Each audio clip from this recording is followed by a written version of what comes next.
It means unpopular, right? It means it means less people are watching it. Like, comedy is an involuntary, chaotic, organic thing. But, like, the first joke you hear is peekaboo, when your mom goes, "I'm not here," but you know she really is, and then you laugh.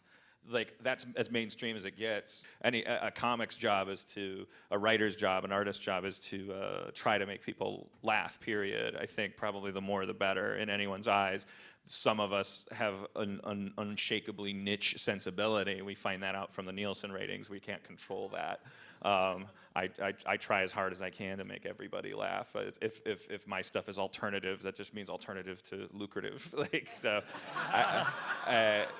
NBC was I admire them for sticking as long as they did. I don't know what tense of what verb to use there, because I don't know what their plans are, but I do admire them for staying in what I call the Emmy business for as long as they did. I mean, it was, looking at the pounding that I was receiving at 8 o'clock on Thursday at the hands of these shows that are designed to destroy like anything that runs against them. American Idol is a juggernaut, and then when that wasn't clobbering us, you've got Chuck Lorre multicam juggernauts and stuff, and NBC, for all that time was still going like, no, must-see TV Thursday night. It's about quality. It's about let's do single camera stuff. This is a single camera sitcom right now. It's like pushing a boulder up a hill. Yeah. I mean, it's an admirable boulder to push.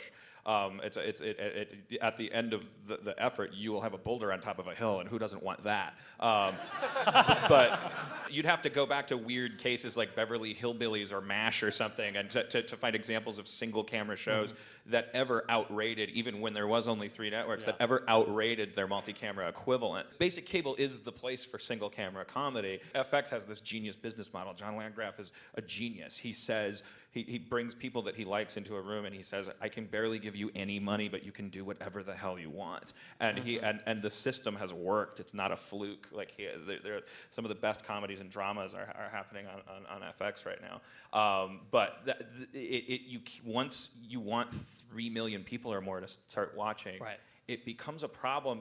The more technologically advanced we get, the bigger the problem becomes, because you specifically are watching broadcast TV to turn your brain off. You have podcasts now. You have so many. You have IFC. You have places you can go for flavor.